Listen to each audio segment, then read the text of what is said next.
પણ ઋષિ મુનિઓએ અમસ્તા આ બધા નિયમો નતા બનાવ્યા. આપણે 12મા દિવસે પેલું સરવણું કરીએ છીએ, કોઈ માણસનું મૃત્યુ થાય એની પાછળ, તો 12 દિવસ સુધી જે પરિવારમાંથી જે માણસ જે સ્વજન ગયું છે એ 12 દિવસ સુધી એ પરિવારની સાથે જોડાયેલું હોય છે. એમાં ખાસ કરીને જેમાં જેને વધારે આસક્તિ હોય ને એના પર તો વધારે ફરતું હોય છે. અને ઘણી વખત આપણે એવું પણ કહેતા હોય કે જીવતા કર્યું ને મર્યા પછી શું, અને વાતે સાચી છે ને,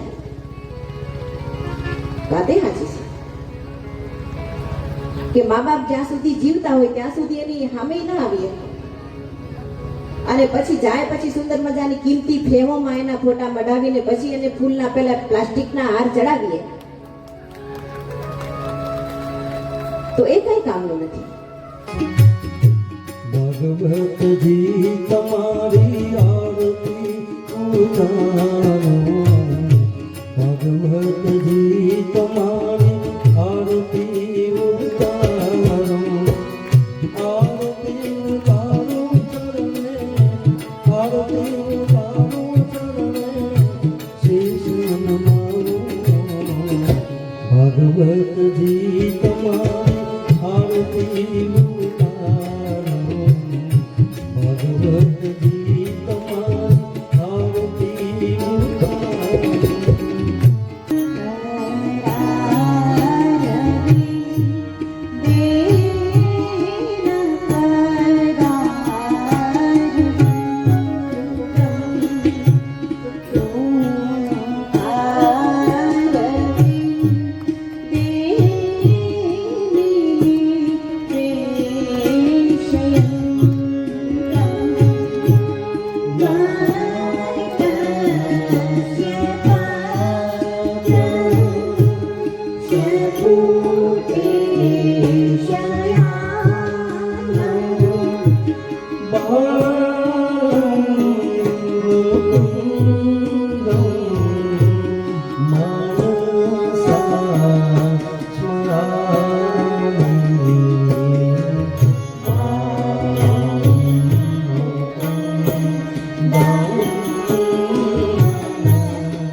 પવિત્ર અને દિવ્ય ભૂમિ પર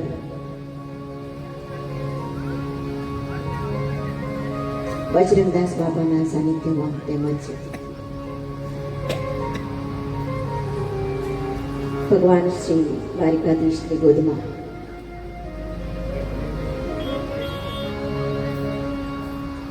સિંહ નદીના તટ પર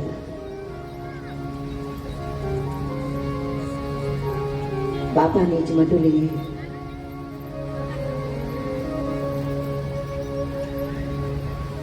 બાબા સીતારામ મઢુલી સેવા ટ્રસ્ટ એવં સમસ્ત સેવક સમુદાય આયોજિત શ્રીમદ ભાગવત મહાપુરાણ જ્ઞાન યજ્ઞ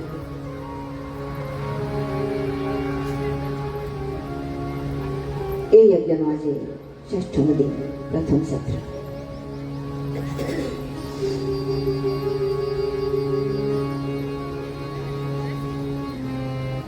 આપણા સૌના ઉપર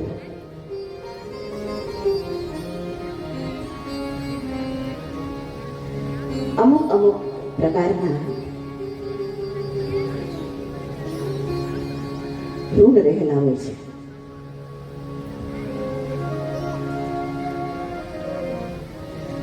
પિતૃઋણ,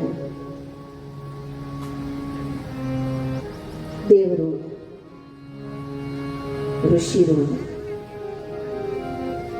મનુષ્ય ઋણ.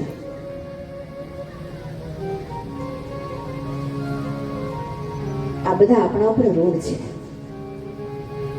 એટલે બીજા અર્થમાં કહીએ તો દેવું છે. એટલે દેવું ચૂકતે કરવું પડે. આપણા ઉપર દેવું થઈ ગયું હોય તો દેવું ચૂકતે કરવું પડે. એમ ઋણ એ પણ ચૂકતે કરવા પડે.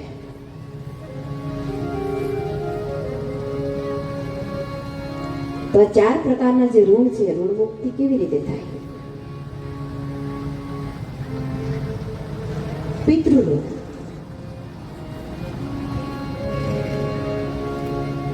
કે આપણા જે વડવાઓ છે, આપણા પિતૃઓ છે,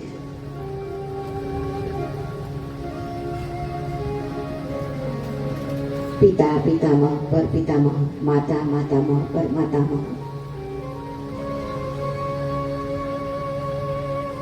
તો એના ઋણમાંથી કેમ મુક્ત થઈએ? તો આપણે પિતૃઓની પાછળ જે કાંઈ શ્રાદ્ધાદિક ક્રિયાઓ કરીએ છીએ,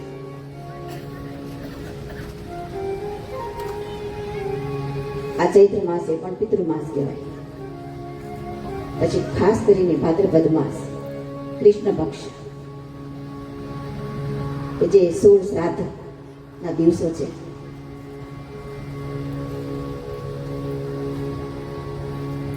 એની સાથે પણ એક ભૌગોલિક કારણ છે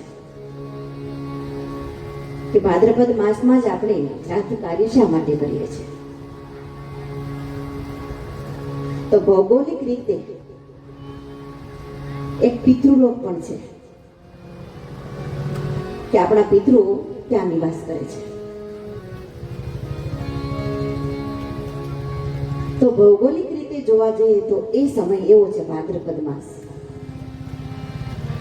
કે પૃથ્વીલોક અને પિતૃલોક એકદમ પૃથ્વીથી નજીક હોય છે એ સમયે. અને એટલા માટે ઋષિમુનિઓએ એ સમય નક્કી કર્યો પિતૃઓના શ્રાદ્ધ માટે. તો ઘણી વખત એ પણ પ્રશ્નો થતા હોય કે શું અહીંથી આપણે પિતૃઓને કંઈ પણ આપીએ તો શું એને મળે? અને એક નિયમ છે કે એક ખોળિયું છોડ્યું એટલે તરત જ એ આત્મા તો બીજા ખોળિયામાં જવાનો છે. જેમ વસ્ત્રો જર્જરિત થાય અને આપણે એનો ત્યાગ કરીને નવા વસ્ત્રો ધારણ કરીએ, એવું છે. હા, કોઈ અવગતિ હોય કે જેમ ધુંધુકારીની કથાની પ્રથમ દિવસે, તો એ જીવ ભટકતો હોય. બાકી 12 દિવસ સુધી જ પરિવારમાંથી કોઈ પણ સ્વજન વિદાય લે એટલે કે મૃત્યુ પામે, એનો આત્મા 12 દિવસ સુધી એના પરિવારની સાથે જોડાયેલો રહે છે. અને એટલે આપણે 12મું કરાય. અત્યારે તો હવે વિજ્ઞાન યુગ અને આધુનિક યુગ છે, ઉતાવળ હોય, આપણે બહુ ઉતાવળ હોય ને એટલે 5મું પણ કરી નાખીએ છીએ, 7મું પણ કરી નાખીએ છીએ.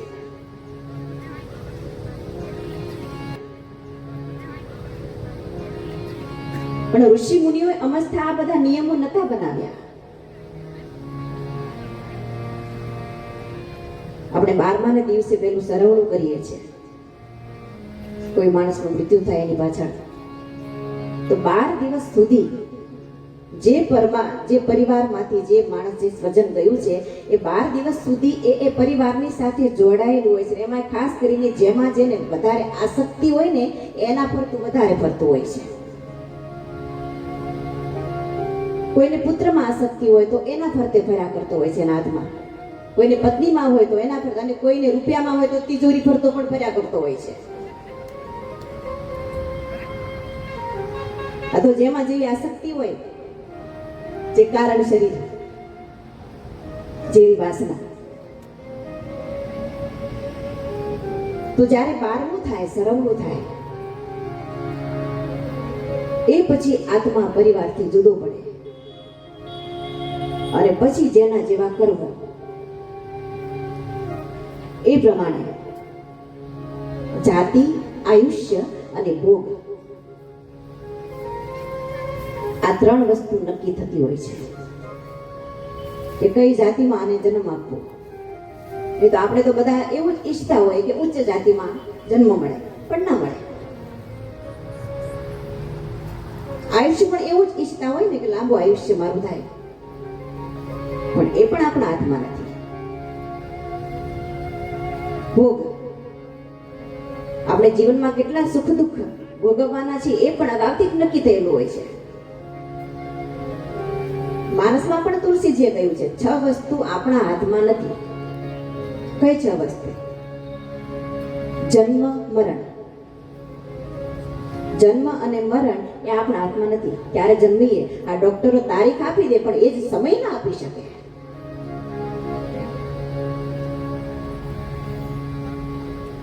જન્મ મરણ. હવે ચાલો જય દ્વારકાધીશ.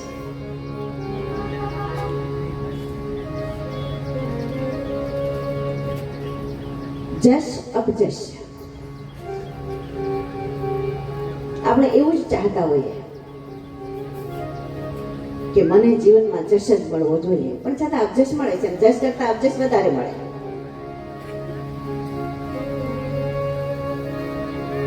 લાભ હાનિ.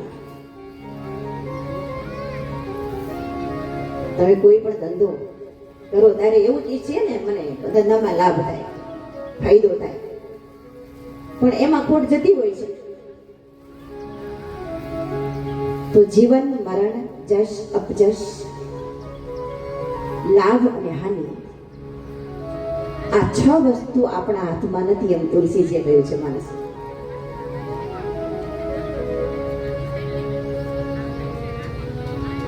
તો શું પિતૃઓને આપણે એની પાછળ જે શ્રાદ્ધાદિક ક્રિયાઓ કરીએ એ શું એને મળતું હશે? આ પ્રશ્ન થાય. અને ઘણી વખત આપણે એવું પણ કહેતા હોય કે જીવતા કર્યું ને મર્યા પછી શું? અને વાતે સાચી છે ને, વાતે સાચી છે કે મા બાપ જ્યાં સુધી જીવતા હોય ત્યાં સુધી એની સામે ન આવીએ, અને પછી જાય પછી સુંદર મજાની કિંમતી ફ્રેમોમાં એના ફોટા મઢાવીને પછી એને ફૂલના પેલા પ્લાસ્ટિકના હાર ચડાવીએ તો એ કઈ કામનું નથી. પણ જીવતા પણ સેવા કરીએ અને ગયા પછી પણ એની પાછળ જે કઈ ક્રિયા આપણા ઋષિમુનિઓ જે નક્કી કરી, ખાસ કરીને મનુ મહારાજ જે મનુસ્મૃતિ વાંચજો ત્યારે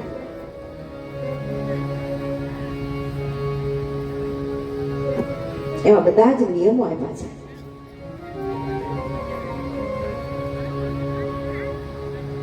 તો જેના જેવા કર્મો એ પ્રમાણે યોની મળતી હોય છે.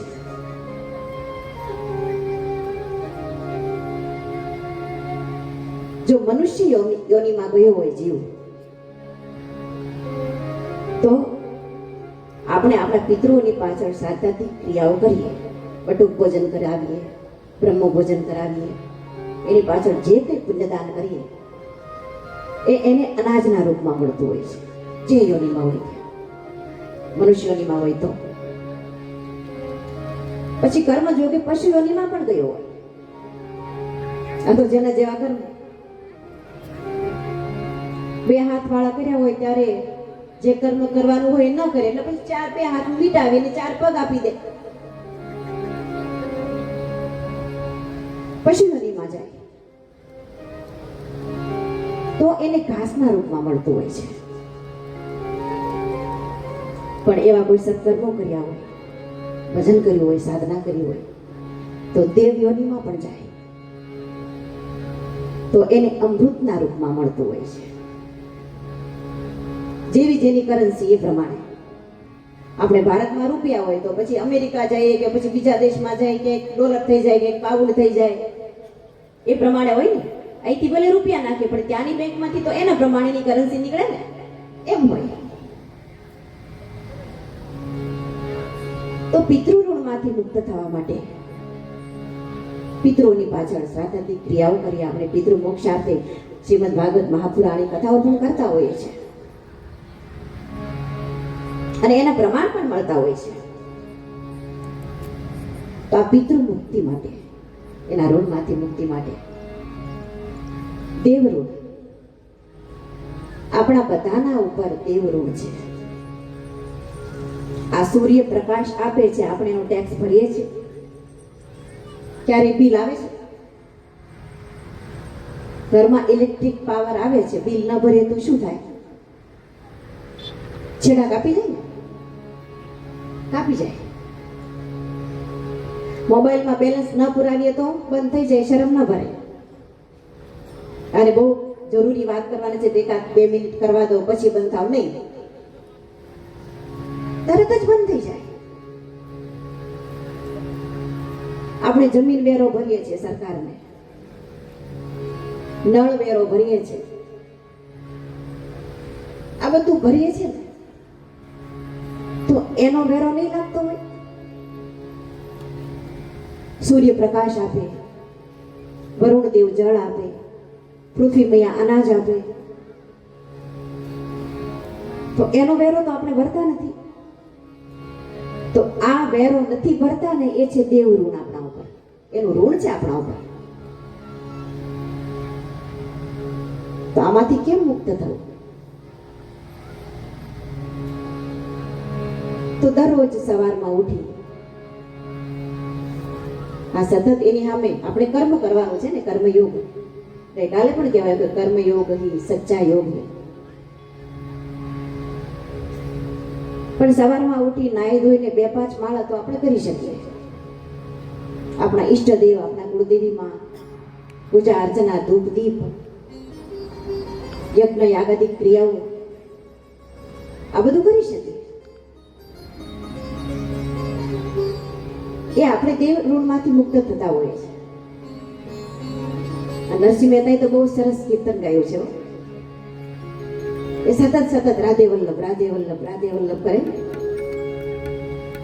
એટલે અમુક લોકો તો એના વિરોધી હોય જ, અને હોવા જ જોઈએ. અને વિરોધ કરે ને તો બિન સાબુન બિન પાણી સે અપની કરની ધોઈ. પાણીની જરૂર ના પડે, સાબુની જરૂર ના પડે ને ધોવાઈ જાય આમને. એટલે કબીર સાહેબે તો કહ્યું છે કે તમારા નિંદક હોય ને એની બાજુમાં જ બંગલો રાખવો, એટલે વગર પાણી ને વગર સાબુ એ ધોવાઈ જાય, આપણે કઈ કરવું જ ન પડે. એટલે નરસિંહ મહેતાને કોઈએ કહ્યું કે નરસૈયા, તારી પત્ની મરી ગઈ,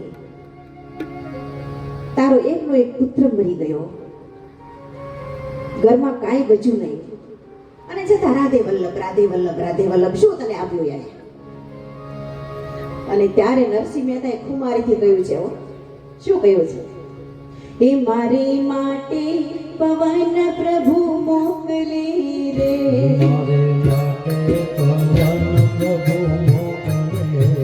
એ મારે માટે પવન પ્રભુ મોકલે રે,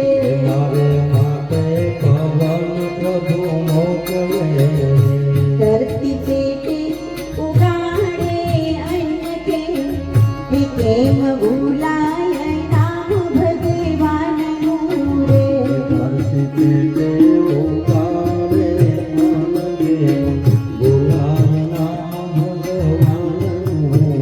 એ ખાઈ પીને નિરાંત હું ઊંઘતો રે,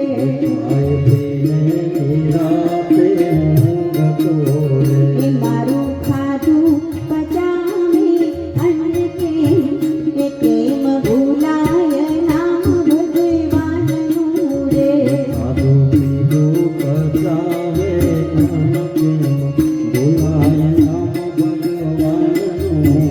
એ મને આનંદ થાય નામ બોલતા રે,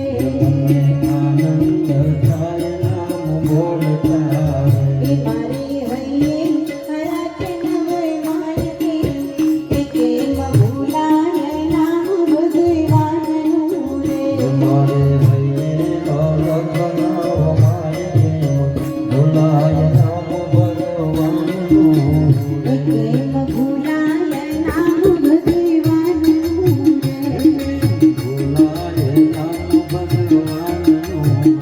નરસિંહ મહેતાએ કુમારીથી કહ્યું છે, આ પવન વાય છે ને મારા માટે વાય છે,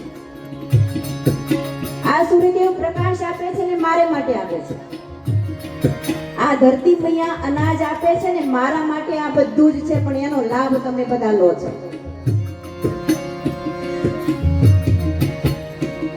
કેટલું સુંદર, કેટલી ખુમારીથી. અને એક રચના તો એટલી સુંદર કરી, શું કહે છે? ઊંચી મેળી તે મારા સંતની રે,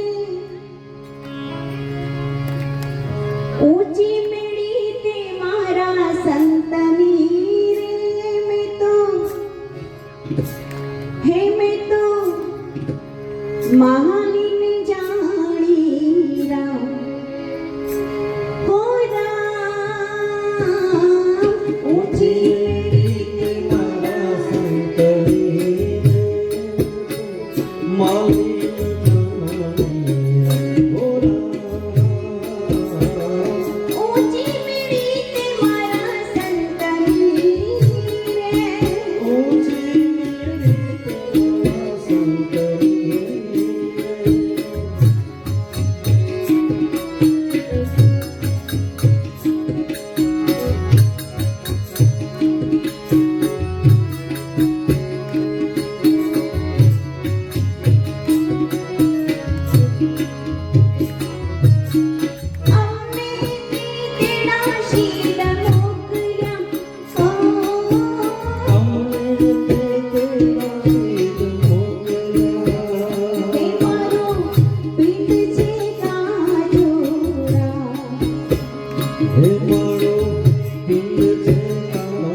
જોર આવે. બેસી રહેતા હે પ્રભુ, હજી તો આ પિંડ કાચો છે, પરિપક્વ નથી થયો. હજી ભજન કરી સાધના કરી એને શેકવાનો છે, બરાબર પરિપક્વ કરવાનો છે. પણ એ સમય આપણે ચૂકી જઈએ છીએ. મોંઘા તે મૂલની મારી ચૂંદડી મેં તો ઓડી ન જાય.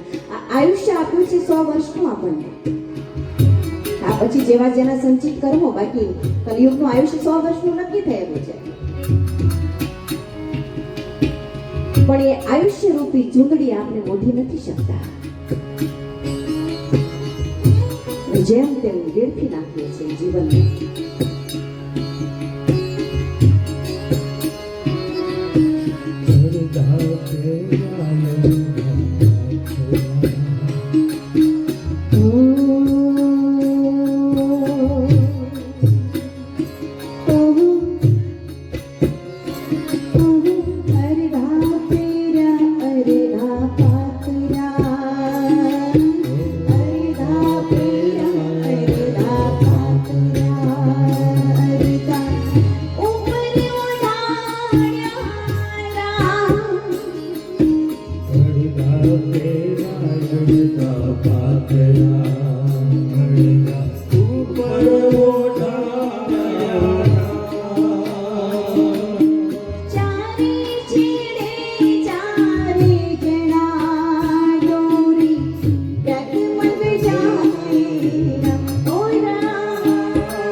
અડધા પહેર્યા અડધા પાથર્યા. ગમે એટલું ભેગું કર્યું હોય પણ ગુજરી જાય માણસ, પછી છોકરાને કહે છે કે આટલું બધું કમાણી કરી છે તો 10મો ભાગ તો મૂકી દઈએ. પેલી નથી મૂકતા. અરે પારો ગળામાં પહેર્યો હોય ને એ કાઢી નાખે. અડધા પહેર્યા અડધા પાથર્યા. એક જ કફન હોય, અડધા ઉપર ઓઢાડ્યા રામ. ચારે છેડે ચારે જણા. પેલી સ્મશાન યાત્રામાં 4 જણા ઉચકીને લઈ જાય, પણ એ પણ સ્મશાન યાત્રામાં જાય પછી સ્મશાનમાં મૂકે ને કફનને પણ નિકાલી લે. જેવા આવીએ છે ને એવા જ જવાનો છે, કઈ હારે નથી આવવાનું. તો દેવ ઋણમાંથી મુક્ત થવા માટે આપણે ભજન કરીએ, યજ્ઞ યાગાદી ક્રિયાઓ કરીએ, પુણ્યદાન કરીએ. ઋષિ ઋણ, ઋષિ મુનિઓનો પણ આપણા ઉપર ઋણ છે. કયા પ્રકારનું ઋણ? એ સુંદર મજાના વેદો, શાસ્ત્રો, ઉપનિષદો, ધર્મ ગ્રંથો, રામચરિત માનસ, શ્રીમદ ભાગવત મહાપુરાણ, શ્રીમદ ભગવદ ગીતા, આ બધા ધર્મ ગ્રંથો આપણા માટે તૈયાર કર્યા. ઋષિ મુનિઓ વનમાં રહેતા, જંગલમાં માત્ર ને માત્ર ફલાહાર કરતા. કેટલા કષ્ટ વેઠી અને આપણા માટે આ તૈયાર કર્યું કે જગતના જીવોનું કલ્યાણ થાય, જગતના જીવોનું શ્રેય થાય. પણ આપણે બરાબર એનું જતન કરી નથી શકતા ને ત્યારે ઋષિ મુનિઓને દુઃખ થાય છે કે એમણે જગતના જીવો માટે કેટલા કષ્ટ વેઠ્યા. સુંદર મજાનો માનસ રૂપી રોટલો તૈયાર કર્યો, ભાગવત રૂપી રોટલો તૈયાર કર્યો